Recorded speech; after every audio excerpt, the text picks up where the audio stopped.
بسم اللہ الرحمن الرحیم۔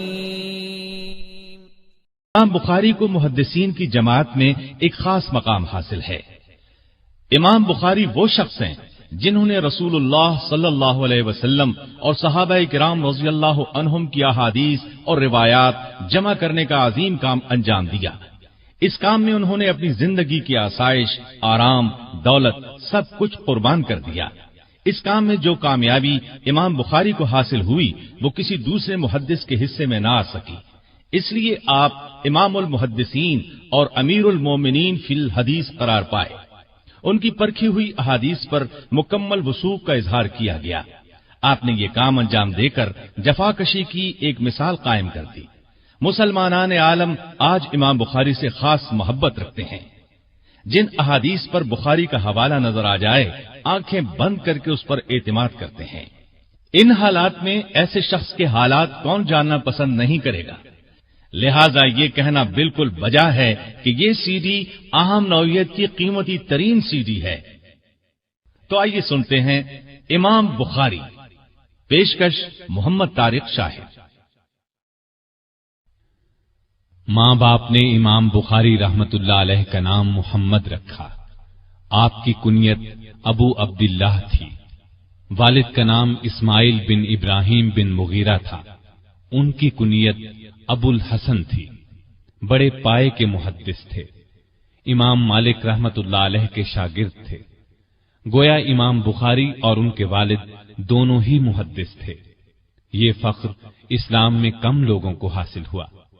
آپ کی والدہ ماجدہ بہت عبادت گزار تھی۔ امام بخاری کی آنکھیں چھوٹی عمر میں خراب ہو گئیں۔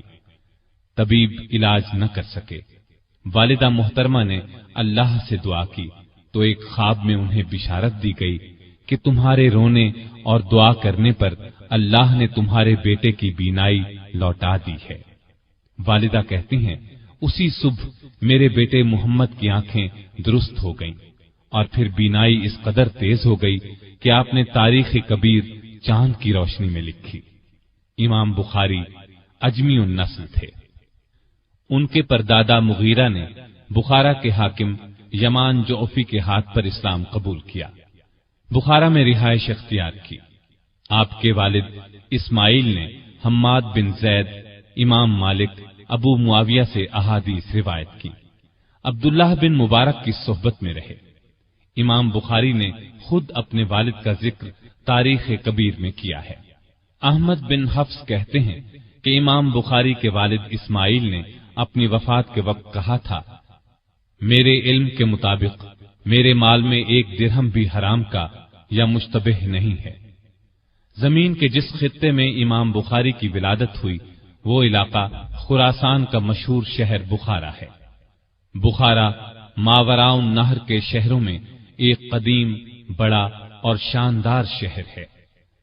دریائے جیہوں سے 2 روز کی مسافت پر ہموار زمین پر آباد ہے۔ اسلامی فتوحات سے پہلے یہ شہر سامانیہ ملوک کا دارالسلطنت تھا۔ کہا جاتا ہے مسلمانوں نے اس شہر کو سیدنا امیر معاویہ رضی اللہ عنہ کے زمانے میں 55 ہجری میں فتح کیا تھا۔ فتح ہونے کی تاریخ 88 یا 90 ہجری بھی بتائی جاتی ہے۔ بہرحال آپ نے اسی تاریخی شہر بخارا میں 13 شعبان 194 ہجری میں آنکھ کھولی۔ امام بخاری کا اپنا بیان ہے کہ یہ تاریخ ولادت میں نے اپنے والد کے ہاتھ کی لکھی ہوئی پائی۔ اور بھی کئی صاحب علم و کمال بخارا میں پیدا ہوئے۔ آپ نے علم کی گود میں پرورش پائی۔ والد کی وفات اس وقت ہوئی جب آپ چھوٹے ہی تھے۔ والدہ نے پرورش کی۔ ہوش سنبھالا تو دل میں احادیث کے حفظ کرنے کا شوق پیدا ہو گیا۔ کیوں نہ ہوتا؟ والد محدث جو تھے۔ لوگوں نے امام بخاری کو یہ کہتے سنا، اللہ نے مجھے اس وقت احادیث کے حفظ کا شوق دیا جبکہ میں ابھی مکتب میں تھا۔ اس وقت آپ کی عمر 10-11 سال تھی۔ اسی زمانے میں ایک واقعہ پیش آیا۔ علامہ داخلی اس وقت بڑے پائے کے محدث تھے۔ بخارا میں ان کی درسگاہ بڑی بارونق اور مشہور تھی۔ معمول کے مطابق درس دے رہے تھے۔ امام بخاری بھی درس میں شامل تھے۔ علامہ داخلی نے ایک حدیث کی سند بیان کرنے میں غلطی کی۔ امام بخاری نے ادب سے ٹوک دیا اور درست سند بیان کر دی۔ اس پر علامہ داخلی نے آپ کو ڈانٹ دیا۔ امام بخاری نے فرمایا اگر آپ کے پاس اصل کتاب ہو تو اس میں دیکھ لیجئے۔ علامہ داخلی گھر گئے، اصل کتاب کو دیکھا تو امام بخاری کا ٹوکنا درست تھا۔ چنانچہ انہوں نے امام بخاری کے سامنے اپنی غلطی تسلیم کر لی۔ اس وقت امام بخاری کی عمر صرف 11 سال تھی۔ امام بخاری کو جس طرح حفظ حدیث کا شوق بچپن ہی میں ہو گیا تھا، اسی طرح ان میں یہ شوق بھی پیدا ہو گیا کہ صحیح احادیث کو غیر صحیح احادیث سے الگ کریں اور علم حدیث کے ہر شعبے سے آگاہی حاصل کریں۔ غرض ان تمام باتوں کی طرف میلان شروع سے ہی تھا۔ پھر جوں جوں وقت گزرتا گیا ان کے یہ خیالات جڑ پکڑتے چلے گئے۔ اس زمانے میں انہوں نے جن اساتذہ سے علم حاصل کیا تھا ان کے نام یہ ہیں: محمد بن سلام بیکندی، محمد بن یوسف بیکندی، عبداللہ بن محمد مسندی، ابراہیم بن اشعث۔ ان علماء کرام کی بخارا میں درسگاہیں تھیں۔ انہی دنوں کا ایک حیرت انگیز واقعہ علامہ سلیم بن مجاہد بیان کرتے ہیں۔ میں ایک روز محدث وقت محمد بن سلام بیکندی کی خدمت میں حاضر ہوا۔ محدث صاحب مجھے دیکھتے ہی بولے، تم ذرا دیر پہلے آتے تو میں تمہیں ایسے لڑکے سے ملواتا جسے 70,000 حدیثیں یاد ہیں۔ یہ سن کر مجھے بہت حیرت ہوئی۔ حلیہ اور نام وغیرہ پوچھ کر میں اسی وقت ان کی تلاش میں نکلا۔ آخر مجھے مل گئے۔ میں نے ان سے پوچھا، تمہارا ہی یہ دعویٰ ہے کہ تمہیں 70,000 احادیث یاد ہیں؟ امام صاحب نے ان کی بات سن کر جواب دیا، ہاں بلا شبہ مجھے اتنی احادیث یاد ہیں، بلکہ اس سے بھی زائد۔ اور صرف یاد ہی نہیں بلکہ جس حدیث کے بارے میں سوال کریں گے اس کے راویوں کی وفات، جائے سکونت اور دیگر حالات بھی بتا دوں گا، اور جو قول یا فعل صحابی یا تابعی کا بیان کروں گا اس کے ساتھ یہ بھی بتا سکتا ہوں کہ ان کا یہ قول و فعل کس آیت یا حدیث سے اخذ کیا گیا ہے۔ ایک روز محمد بن سلام بیکندی نے سفر پر جانے سے پہلے امام بخاری سے کہا، تم میری کتاب کو دیکھ لو اور اس میں جو غلطی ہو اس کی اصلاح کر دو۔ کسی نے علامہ بیکندی کی یہ بات سن کر حیرت ظاہر کی اور کہا، آپ فن کے امام ہو کر ایک نوجوان لڑکے سے یہ فرما رہے ہیں، میری کتاب میں سے غلطیاں نکال دو۔ علامہ بیکندی نے اس کی بات سن کر جواب میں فرمایا، ہاں اس نوجوان کا کوئی ثانی نہیں ہے۔ وہ فرمایا کرتے تھے، جب محمد بن اسماعیل میرے درس میں آ جاتے ہیں تو میں حیرت زدہ ہو جاتا ہوں۔ حدیث بیان کرتے وقت مجھے خوف محسوس ہونے لگتا ہے کہ کہیں محمد بن اسماعیل کے سامنے غلطی نہ ہو جائے۔ یہ سب باتیں اس وقت کی ہیں جب امام بخاری محمد بن سلام بیکندی کے درس میں شریک ہوتے تھے، اور انہوں نے اپنے وطن بخارا سے حصول علم کے لیے رحلت نہیں فرمائی تھی۔ امام بخاری نے جب وطن سے رحلت فرمائی تو پھر علامہ بیکندی کو ان سے ملنے کا اتفاق نہیں ہوا۔ رحلت محدثین کی اصطلاح میں وہ سفر ہے جو حدیث یا حدیث کی اسناد حاصل کرنے کے لیے کیا جاتا ہے۔ اصحاب رسول اور تابعین اس سفر کے لیے کیا کچھ کرتے تھے اس کا اندازہ لگانا آج کے دور میں ممکن نہیں۔ بعض اوقات تو صرف ایک حدیث کے لیے یا صرف ایک حدیث کی جانچ کے لیے ایک ایک مہینے کے سفر کی تکالیف برداشت کرتے تھے۔ اس زمانے میں سفر بھی پیدل، گھوڑوں یا اونٹوں پر ہوتا تھا۔ امام بخاری نے عمر کے 16ویں برس تک اپنے ہی ملک کے اساتذہ سے علم حاصل کیا۔ پھر آپ نے حجاز کا سفر کیا۔ حجاز اسلامی علوم کا منبع تھا، رسول اللہ صلی اللہ علیہ وسلم کا مسکن تھا۔ وہاں وحی اتری، جبرائیل آئے، صحابہ کا وطن اور اسلام کا مرکز تھا۔ حجاز میں آمد سے پہلے عبداللہ بن مبارک اور وقیع کی تصانیف کو زبانی یاد کر چکے تھے۔ یہ 210 ہجری کی بات ہے۔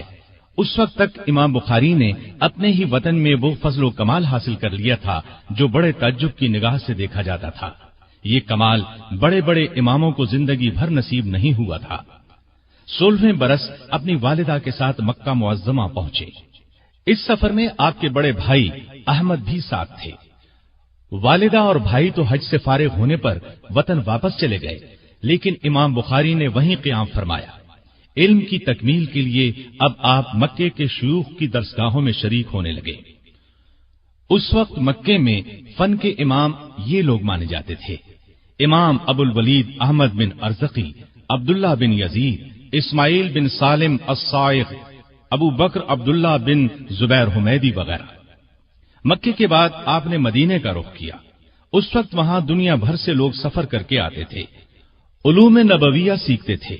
آپ 18 سال کی عمر میں 212 ہجری میں مدینے پہنچے۔ اس وقت مدینے میں یہ حضرات درس دیتے تھے۔ ابراہیم بن منذر، مطرف بن عبداللہ، ابراہیم بن حمزہ، محمد بن عبید اللہ، عبدالعزیز بن عبداللہ اویسی وغیرہ۔ اسی سفر میں انہوں نے اپنی تاریخ کبیر کا مسودہ چاندنی راتوں میں لکھا۔ مورخین کا کہنا ہے کہ آپ نے یہاں 6 سال گزارے، پھر بصرہ کا رخ کیا۔ اس وقت بصرہ علم کے میدان میں بہت ترقی پر تھا۔ بصرہ میں امام ابو عاصم نبیل، صفوان بن عیسیٰ، بدل بن محبر، حرمی بن عمارہ، عفان بن مسلم، محمد بن ارعرہ، سلیمان بن حرب، ابو الولید تیالسی، امام عارم اور محمد بن سنان وغیرہ سے استفادہ کیا۔ بصرہ کا امام بخاری نے 4 بار سفر کیا۔ بصرہ کے بعد کوفے کا سفر کیا، اسی طرح بغداد کی رحلت کی۔ کوفے میں عبید اللہ بن موسیٰ، ابو نعیم، احمد بن یعقوب، اسماعیل بن ابان، حسن بن ربیع، خالد بن مخلد، سعید بن حفص، طلق بن غنام، عمر بن حفص، قبیصہ بن عقبہ، ابو غسان وغیرہ سے روایات لیں، اور اس کے بعد بغداد کا سفر کیا۔ بغداد اس وقت خلافت عباسیہ کا دارالسلطنت تھا۔ حکومت کی طرف سے علم کی بہت قدر و منزلت ہوتی تھی، اس لیے بغداد علم کا گہوارہ بنا ہوا تھا۔ وہاں ہر طرف سے اہل کمال جمع ہو گئے تھے۔ بغداد میں اس وقت یہ شیوخ موجود تھے: امام احمد بن حنبل رحمۃ اللہ علیہ، محمد بن عیسیٰ صباغ، محمد بن سائق اور سریج بن نعمان۔ بغداد کا امام بخاری نے 8 مرتبہ سفر کیا، پھر شام کا سفر کیا۔ شام کے بعد مصر، جزیرہ، خراسان، مرو، بلخ، ہرات کے سفر کیے۔ ان تمام مقامات کے شیوخ سے استفادہ کیا۔ محدثین لکھتے ہیں امام بخاری ان تمام شہروں میں طلب علم کے لیے گئے اور وہاں قیام کیا۔ خطیب بغدادی لکھتے ہیں امام بخاری نے تمام شہروں کے محدثین کی طرف سفر کیا۔ خراسان اور عراق کے تمام ملکوں، حجاز، شام اور مصر میں حدیثیں لکھی۔ بغداد تو کئی بار گئے۔ جعفر بن محمد قطان لکھتے ہیں کہ میں نے امام بخاری کو کہتے ہوئے سنا ہے، میں نے 1000 سے زائد اساتذہ سے احادیث لکھی اور میں سند کے بغیر کوئی حدیث یاد نہیں رکھتا۔ آپ کے تقوی کا عالم کیا تھا، اس کا اندازہ اس واقعے سے لگایا جا سکتا ہے کہ ایک بار آپ کو سمندر کا سفر کرنا پڑا۔ آپ جہاز میں سوار ہوئے، آپ کے پاس 1000 اشرفیاں تھیں۔ ایک صاحب نے جہاز والوں کو آپ کے بارے میں بتا دیا کہ یہ کون ہے، لہذا جہاز والے آپ کی خدمت میں لگے رہے۔ اس کام کے لیے انہوں نے اپنا ایک ساتھی مستقل طور پر آپ کے ساتھ کر دیا۔ اس نے خوب خدمت کی۔ امام صاحب اس کی خدمت سے بہت متاثر ہوئے۔ باتوں باتوں میں 1000 اشرفیوں کا ذکر کر بیٹھے۔ ایک صبح ان کا ساتھی سو کر اٹھا تو چیخنے چلانے اور سر پیٹنے لگا اور کپڑے پھاڑنے کی نوبت آ گئی۔ لوگ بہت حیران ہوئے، پوچھا آخر ہوا کیا؟ جب سب اصرار کرنے لگے تو بولا میرے پاس 1000 اشرفیوں کی تھیلی تھی، وہ گم ہو گئی ہے۔ اب ایک ایک کی تلاشی لی جانے لگی۔ امام صاحب نے چپکے سے اشرفیوں کی تھیلی سمندر میں گرا دی۔ سب کے ساتھ امام بخاری کی بھی تلاشی لی گئی۔ جب کسی کے پاس سے بھی تھیلی نہ ملی تو سب نے اسے برا بھلا کہا۔ سفر ختم ہوا، لوگ جہاز سے اترے۔ تنہائی میں بات کرنے کا موقع ملا تو وہ شخص ان کے نزدیک آیا اور پوچھا آپ نے تو بتایا تھا کہ آپ کے پاس اشرفیوں کی تھیلی ہے، پھر آپ نے اس تھیلی کا کیا کیا؟ امام بخاری نے فرمایا میں نے تھیلی سمندر میں گرا دی۔ وہ یہ سن کر حیران ہوا، بولا آپ کے دل نے اس قدر بڑی رقم کو ضائع کرنا کس طرح گوارا کر لیا؟ آپ نے جواب میں فرمایا میں نے اپنی تمام عمر رسول اللہ صلی اللہ علیہ وسلم کی احادیث کی طلب میں بسر کر دی۔ دنیا میرے بارے میں جانتی ہے کہ میں کیسا شخص ہوں۔ تھیلی اگر میرے پاس سے برآمد ہو جاتی تو لوگ کیا کہتے؟